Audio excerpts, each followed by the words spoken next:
berbuah. Ini kelas yang paling tinggi. Dalam hal inilah Bapakku dipermuliakan, yaitu jika kamu berbuah. Mau Surabaya dipenuhi dengan kemuliaan nama Tuhan, berbuahlah. Teori tentang buah ringan sekali. Anak-anak sekolah minggu saja ajar kita. Yesus pokok dan kitalah carangnya. Ranting yang mau berbuah cukup melekat pada pohonnya, buah keluar dengan sendirinya tanpa disuruh. Banyak orang rindu berbuah tapi tidak mau melekat kepada pohon. Akhirnya buahnya ada, tapi buah plastik. Pisang tapi pisang plastik. Jeruk plastik, enak dimakan. Aku berkata kepadamu, kasihilah musuhmu, berbuatlah baik bagi yang membencimu, mintalah berkat bagi yang mengutuk, berdoa bagi yang mencacimu. Kalau pipi kirimu ditampar, berikan juga pipi kanan. Aku yang memilih kalian.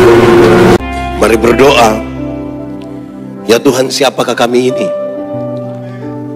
yang hanya menikmati apa yang Tuhan kerjakan bagi kami? Seringkali kami tidak seturut dengan kehendak-Mu, tapi kasih-Mu tetap melimpah bagi kami. Hari ini kami mau Tuhan, Tuhan ajar kami, Tuhan tegur kami lewat firman Tuhan, supaya kami bisa lebih lagi di dalam Tuhan, menikmati kejutan-kejutan yang Tuhan siap dalam hidup kami. Tuhan, berilah kepada kami pengertian, hikmat yang dari Tuhan semuanya, untuk kami mengerti kehendak-Mu dan rencana-Mu dalam hidup kami. Dan biarlah sungguh-sungguh menjadi pelita bagi kaki kami, terang bagi jalan kami. Berfirmanlah bagi kami Tuhan. Di dalam nama Yesus firman yang hidup itu kami berdoa. Amin. Mari silakan duduk semuanya. Bapak Ibu Saudara-saudara, Shalom. Siang hari ini semuanya kita renungkan satu bagian ini. Mari kita buka surat Efesus pasal 6 ayat yang ke-18. Efesus pasal 6 ayat yang ke-18. Dalam segala doa dan permohonan, berdoalah setiap waktu di dalam roh, dan berjaga-jagalah di dalam doamu itu dengan permohonan yang tak putus-putusnya untuk segala orang kudus. Demikian firman Tuhan. Berbahagia setiap orang yang mendengar firman, memelihara dan melakukan dalam hidup setiap hari. Shalom. Ada satu tiang penting dalam kehidupan orang percaya, yaitu doa. Saya tanya banyak orang, apakah doa itu penting? Apakah doa itu gampang? Banyak orang mengaku doa itu penting, doa itu gampang, tapi tidak semua orang menikmati kehidupan doanya dengan baik. Bahkan untuk beberapa orang doa menjadi beban. Karena ada orang yang cerewet sekali, tetapi kalau kita bilang sebentar, tolong doa makan, dia bilang mati kita hari ini. Doa jadi beban. Kenapa saudara? Sebenarnya doa itu relasi, bukan kata-kata. Banyak orang terlalu memperhitungkan kata-kata sampai lupa membangun relasi. Padahal yang penting dari sebuah doa itu adalah relasi kita dengan Tuhan. Saudara dapat berkata-kata dengan orang yang tidak saudara kenal. Bahkan dengan mesin saja dia dapat berkata-kata dengan kita. Saudara pernah atau tidak satu kali pas telepon, ada suara bilang, nomor yang Anda tuju tidak dapat dihubungi. Pernah alami begitu? Biasa lebih banyak suara perempuan atau laki-laki? Perempuan. Itu orang Jawa Timur. Mesin saja bisa. Kita mau masuk mall, tiba-tiba ada perempuan bilang, tempelkan kartu Anda. Doa bukan kata-kata, relasi. Dalam relasi itu kita berbicara dengan Tuhan. Utamakan dulu relasi. Paulus dalam keadaan yang sebenarnya secara umum tidak baik, ada di penjara. Tapi dia nasihat ini jemaat dengan baik. Salah satu nasihatnya adalah doa.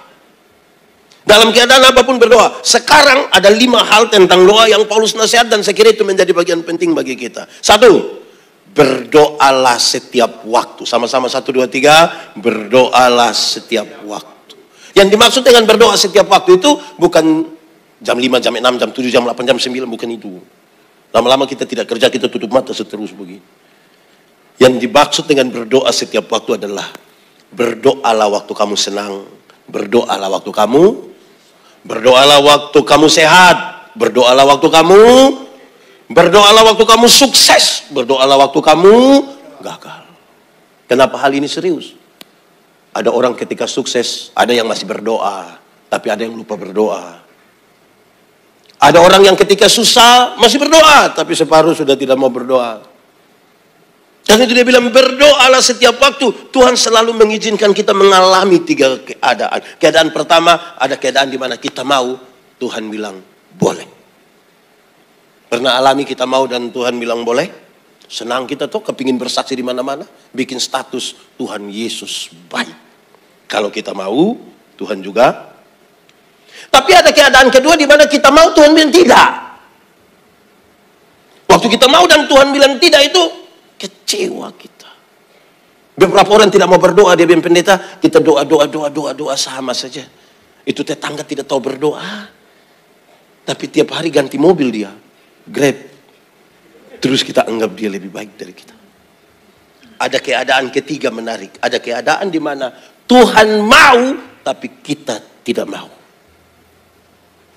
Ada banyak hal Tuhan mau dari kita, tapi kita tidak mau. Kita lagi benci seseorang, Tuhan bilang, ampuni dia, ampuni. Aduh Tuhan, saya ingin ampuni, tapi setiap kali ingat itu. Saya bilang di mana-mana pengampunan itu satu paket dengan pendamaian. Banyak orang ingin mengampuni tapi tidak mau berdamai. Ada yang mau berdamai tapi tidak mau mengampuni. Yang mau mengampuni tapi tidak mau berdamai itu dia selalu bilang begini, pendeta, untuk marah saya tidak marah, untuk marah saya tidak marah. Dia mau datang silahkan, tapi saya mau pergi ke dia, maaf. Itu mengampuni tapi tidak mau berdamai. Tuhan bilang berdamai. Kita ini yang bermasalah di sini. Berdoalah setiap waktu. Jangan lupa untuk berdoa. Doa itu dibutuhkan oleh orang yang merasa dirinya terbatas. Orang kalau rasa tidak terbatas mau berdoa buat apa? Tapi kan dia rasa terbatas, dia butuh doa. Kedua, nasihat ini kasih naik lagi. Berdoa dalam roh. Sama-sama 1, 2, 3. Berdoa dalam roh. Yang dimaksudkan di sini adalah berdoalah dalam kesatuan dengan Roh Kudus. Ada orang kata-kata doanya bagus. Setiap kali ada urusan doa pasti dia doa. Kan orang sudah tahu ini orang doa mantap. Tapi kata-kata yang mantap belum tentu ada kesatuan dengan Roh Kudus. Tuhan yang kita sembahyang, kepada yang kita berdoa itu Tuhan yang kudus. Mau datang kepadanya mesti datang dalam kekudusan. Karena yang kudus tidak dapat bersatu dengan tidak kudus. Yang terang tidak dapat bersatu dengan yang gelap. Tanggalkanlah kasutmu, sebab tempat di mana engkau berdiri itu adalah kudus. Bicara kekudusan, bukan bicara sesuatu yang mungkin dilihat oleh manusia saja. Tuhan yang menyelidiki hati, dia tahu. Dia tahu. Apakah kita bersatu dengan Roh Kudus atau tidak? Saudara-saudara, kesatuan dengan Roh Kudus seberapa penting? Sangat penting. Roma 8 ayat 28 suka orang pakai. Allah turut bekerja untuk mendatangkan kebaikan. Tapi jangan buru-buru ke ayat 28. Ingat ayat 26, 27 dia masih jelaskan. Dalam kesatuan dengan roh itu, ingat, roh berdoa untuk hal-hal yang tidak terucapkan dari roh kasih tahu. Kalau saudara dan saya ada dalam masalah, roh yang paling tahu jalan keluar terbaik apa? Berdasarkan pemahaman atas itu dua, bahwa roh berdoa untuk hal-hal yang tidak terungkapkan dan dia paling tahu apa jalan keluar terbaik dalam hidupmu, baru Anda boleh katakan, betul, ternyata Allah turut bekerja untuk mendatangkan kebaikan bagi kita. Supaya kalau kita berdoa sampai menemukan apa yang Tuhan mau. Banyak orang masih berdoa untuk menemukan apa yang dia mau. Banyak orang mencari maunya dia, bukan mencari maunya Tuhan. Karena itu bersatulah dengan Roh Kudus. Saya bicara tentang Roh Kudus yang menyatu dengan kita, saudara. Dan saya kira satu hal paling penting adalah pengampunan. Orang kalau tidak mengampuni ada kepahitan dalam dirinya. Orang tidak mengampuni itu ada energi negatif yang terpancar dari dirinya. Orang yang tidak mau mengampuni ada semangat untuk mau membalaskan dendam. Roh tidak akan bersatu dengan pribadi yang seperti itu. Yang penuh kepahitan. Yang penuh amarah yang meluap-luap, roh tidak akan bersatu. Pengampunan itu menolong kita kasih keluar ini kepahitan, energi negatif semua, hati kita bersih dan roh masuk di dalamnya. Jadi satu kita. Ada orang yang saudara benci kah? Saudara bisa aman duduk dekat dia? Tidak aman. Saudara marah. Kadang-kadang kita lebih parah karena yang kita tidak kenal saja kita marah. Tapi saudara berharap saudara didengar oleh Tuhan. Itu dulu. Kedua, pertama tadi apa? Berdoa setiap waktu. Kedua apa? Berdoa dalam roh. Tapi yang ketiga dia kasih naik lagi. Berdoalah dan berjaga-jagalah. Doa sudah betul, tapi sekarang berjaga-jaga. Yang dimaksudkan di sini adalah bagian kita kerjakan. Selebihnya itu bagian Tuhan. Berjaga-jagalah itu bagian kita. Banyak orang tidak mau bekerja, tapi rindu diberkati. Saya bilang begini saudara. Coba kalau saudara ada toko, terus setelah dengar khotbah ini saudara pulang bilang kepada anak-anak yang jaga toko, anak-anak sebentar malam tidak usah lagi tutup toko. Mau tidur, tidur saja. Terus saudara bilang, lah, kenapa tidak tutup toko? Loh, sudah berdoa masih takut. Menurut saudara besok beras masih ada? Gula masih ada? Sudah mutasikan itu beras dan gula? Bagian kita laksanakan. Selebihnya itu bagian Tuhan. Mujizat ada, tapi jangan bersandar pada mujizat. Itu areanya Tuhan. Iblis bilang, Yesus, kalau engkau anak Allah, rubah batu ini jadi roti supaya engkau makan. Yesus tidak rubah, bukan karena dia tidak bisa rubah. Ada dua hal. Satu, dia tidak mau ikut perintah iblis. Tapi yang kedua, masa mau makan roti saja pakai mujizat. Kalau buat roti pakai mujizat, tiap hari di toko roti itu mujizat terus. Mujizat roti manis lah, roti tawar lah. Berproseslah. Berproses. Kalau tidak berproses tidak bisa. Dulu ada satu binatang namanya ayam. Sekarang juga ada ayam. Ayam dulu itu hanya dikenal atas ayam jantan dan ayam betina. Tapi tiba-tiba muncul ayam potong. Akhirnya ayam yang dulunya hanya ayam sekarang menjadi ayam kampung. Karena sudah ada ayam potong. Membuat manusia yang bingung, apakah ini ayam potong yang di kampung atau ayam kampung yang dipotong. Kita jadi pusing sendiri. Tapi jelas, ayam kampung itu kita pelihara lama. Setengah tahun, masih kecil. Tapi dagingnya enak atau tidak? Enak. Kalau betina bertelur atau tidak? Bertelur. Kalau dijual mahal atau tidak? Mahal. Karena ini ayam mengerti proses. Beda dengan ayam potong kan? Ayam potong kita baru pelihara 1 bulan saja dia punya mata sudah besar begini. Itu kalau lihat pakai kaca pembesar. Lihat langsung juga dia begini. Tapi itu ayam, orang naik motor ikat di samping besok itu ayam mati. Kan tidak tahu proses itu. Bagian kita kerjakan. Selebihnya itu bagian Tuhan. Mati hidup ada di dalam tangan Tuhan. Amin. Itu kan persoalan iman. Yang iman kasih tahu otak. Kau tahu kau tidak? Kenapa? Mati hidup ada dalam tangan Tuhan. Jadi otak tolong kasih tahu kaki.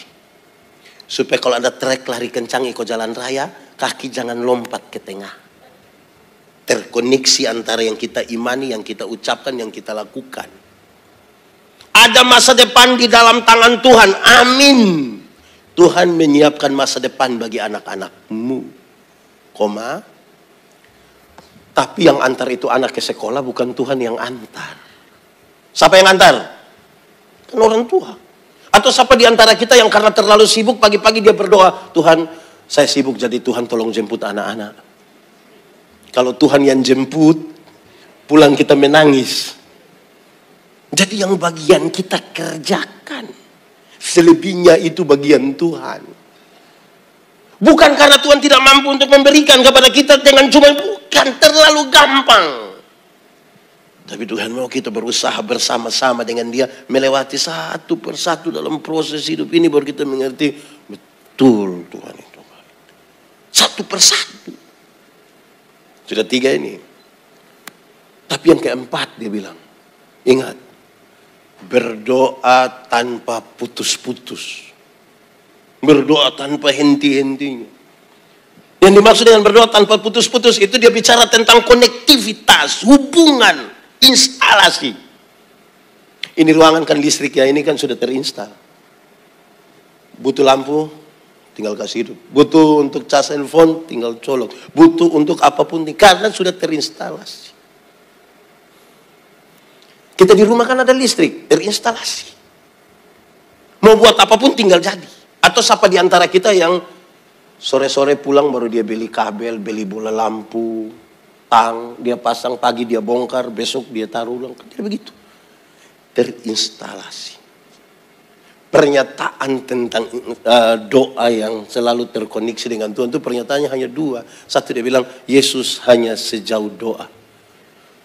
Doa menjelaskan tentang relasi kita yang dekat dengan Tuhan. Tapi yang kedua dia bilang, doa adalah napas hidup orang percaya. Karena terkoneksi tadi, napas itu ada kan?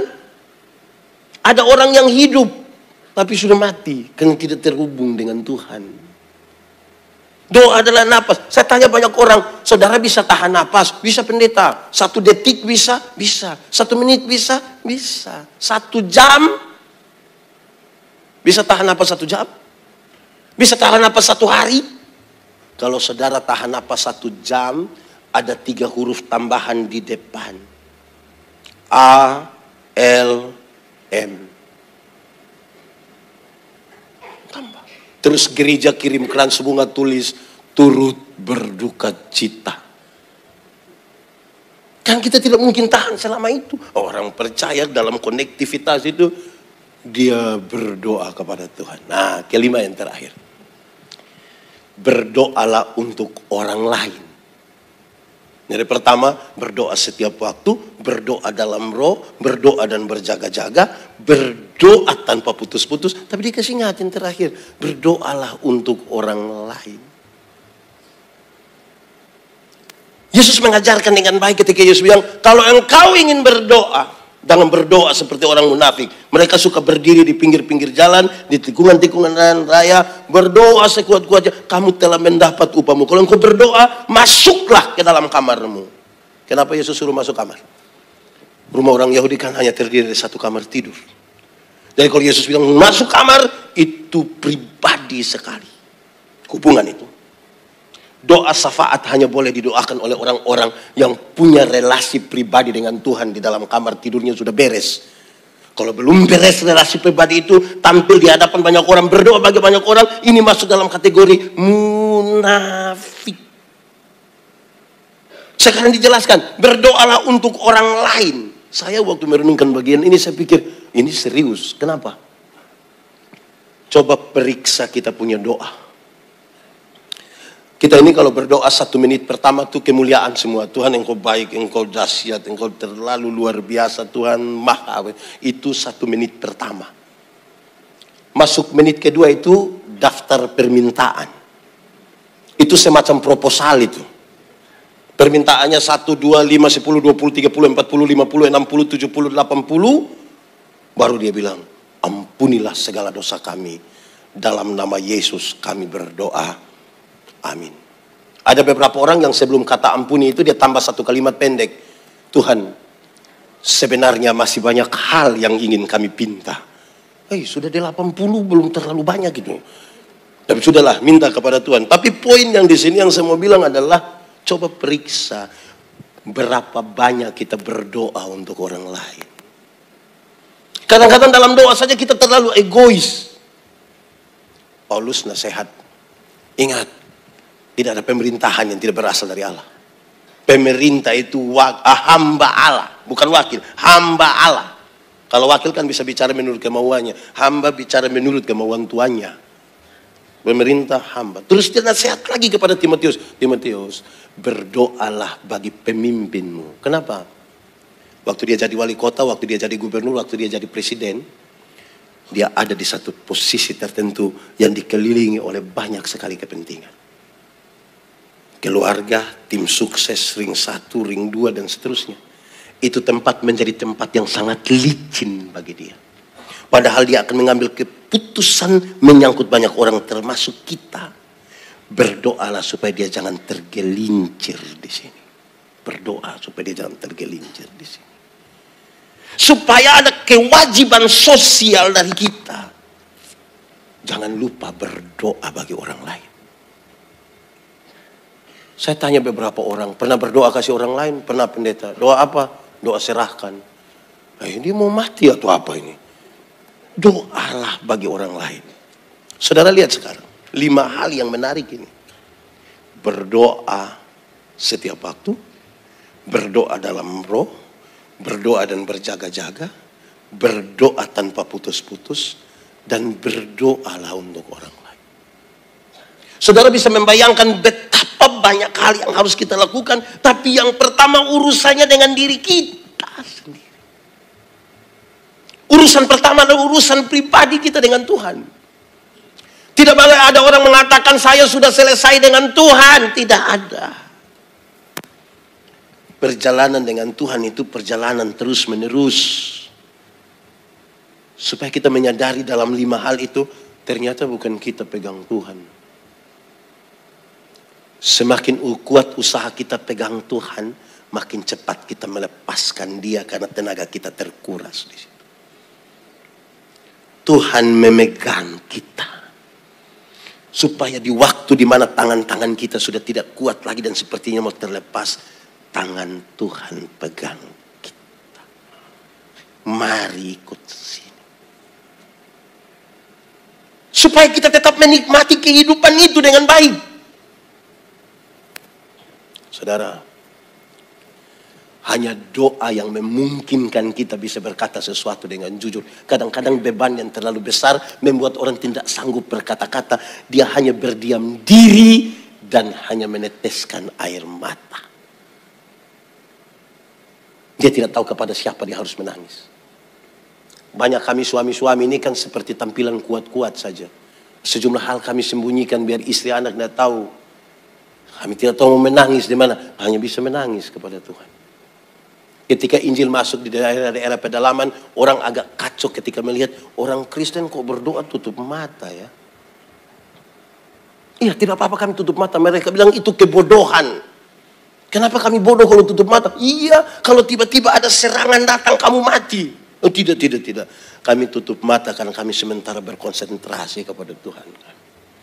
Kami percaya dalam relasi dengan Tuhan dan konsentrasi kepada Tuhan, apapun yang terjadi di sekitar kami itu ada dalam pengawasan Tuhan. Dia tahu bagaimana dia menyelamatkan anak-anaknya. Dia tahu. Dia mengerti kebutuhan. Tuhan menjawab doa bukan karena desakan tiap-tiap orang. Tuhan menjawab doa karena dia tahu kebutuhan anak-anak. Kekuatan doa terbesar bukan pada desakan saudara, tapi kekuatannya adalah penyerahan total. Banyak kali orang menangis total, berteriak total, tapi tidak menyerahkan dengan total. Tapi kalau kita percaya bahwa Tuhan itu rencananya lebih baik dari saya dan saudara. Tuhan, jadilah kepadaku menurut kehendak-Mu. Teks ini kan sangat berkaitan dengan Paulus meninggalkan jemaat di Efesus. Padahal dia tahu bahwa jemaat itu jemaat kecil, tidak punya kekuatan sosial dan politik yang kuat sekali. Paulus meninggalkan jemaat karena dia tahu sekarang, padahal dia tahu bahwa manusia sementara berhadapan di dalam sebuah medan pertempuran. Karena dunia ini medan pertempuran, semua orang akan berhadapan. Mau orang kaya, orang miskin, orang percaya, orang tidak percaya, tetap akan berhadapan dengan pertempuran itu. Paulus mendefinisikan, musuh ada 2. Musuh pertama adalah musuh yang kelihatan. Kalau musuh yang kelihatan mungkin agak gampang. Dia datang, Hitung-hitung mau lawan bisa. Pegang parang bisa lawan. Pegang pistol bisa tembak. Pegang batu bisa lempar. Tidak pegang apa-apa kan bisa lari. Kalau musuhnya kelihatan. Bagaimana kalau musuhnya tidak kelihatan? Jadi repot kan? Paulus bilang, tidak. Kamu berdoa. Kamu berdoa. Sekarang doa orang percaya itu seperti panah-panah api. Supaya kekuatan apapun yang dipakai oleh dunia ini, oleh orang-orang yang berencana menjatuhkanmu, jangan takut. Tuhan menyertai engkau. Ini kondisi yang berat. Tapi dia mengajarkan, jangan lupa berdoa. Tapi di awal disampaikan, ingat, yang paling pertama, bangun dulu relasi dengan Tuhan. Bangun baik-baik relasi dengan Tuhan. Saudara kalau mencintai seseorang, saudara suka seseorang, saudara kepingin bicara-bicara dengan dia. Kepingin berkudapa, kepingin berjumpa terus-menerus oleh karena relasi. Banyak orang tidak membangun relasi, berusaha untuk berkata-kata lebih duluan. Jangan. Nanti kita hidup dalam kepalsuan. Yang lebih penting karena Tuhan menyelidiki hati itu. Tapi memang kekudusan itu menjadi kata kunci. Yang membedakan orang-orang Kristen, orang-orang percaya, orang-orang yang tidak beriman adalah bagaimana orang menjaga kekudusan hidup.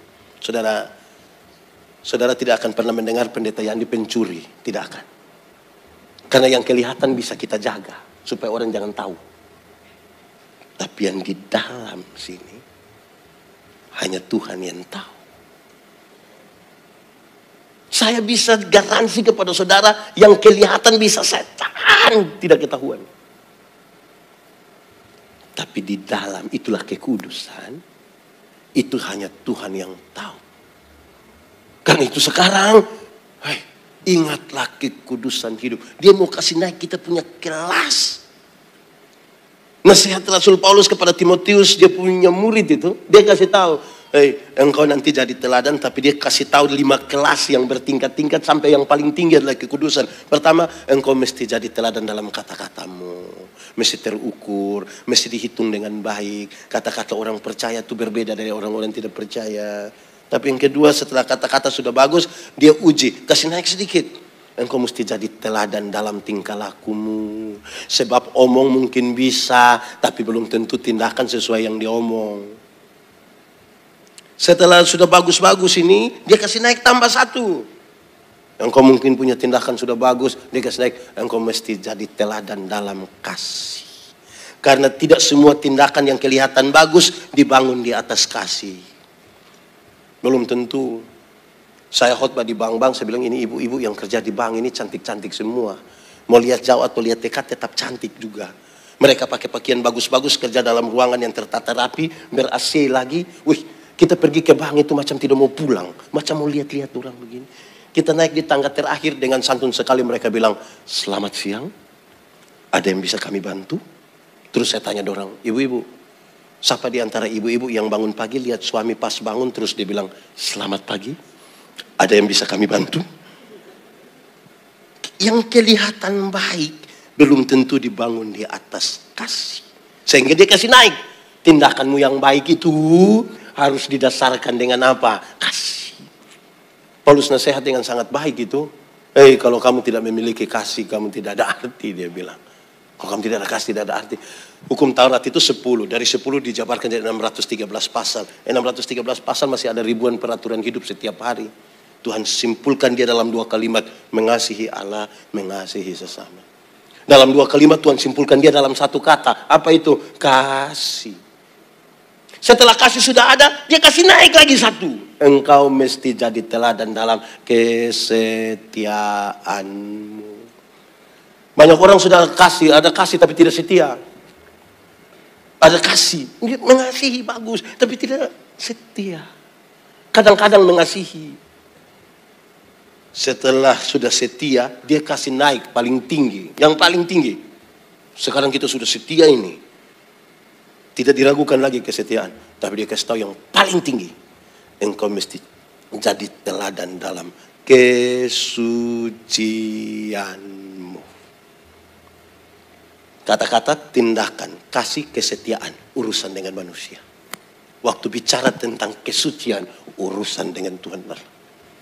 Yang menyelidiki semuanya. Yang tahu semuanya. Yang tahu bahwa kita tidak bisa menyembunyikan apapun di dalam Tuhan. Apapun, termasuk rahasia-rahasia, termasuk masalah-masalah kita tidak bisa kita sembunyikan dia. Kita bisa menyembunyikan banyak hal. Kepada pasangan hidup. Kepada tetangga, kepada mertua, kepada siapapun. Tapi tidak kepada Tuhan menyelidiki dengan baik. Kan itu saya kira ini pelajaran yang baik. Kekristenan itu harus sampai pada level yang paling tinggi, yaitu kesucian. Yang kita jaga betul-betul. Ini tidak sama dengan dunia kan? Menjadi sesuatu yang berbeda. Menjadi sesuatu yang berbeda. Pada akhirnya kekristenan adalah nilai. Nilai dan bukan agama. Nilai.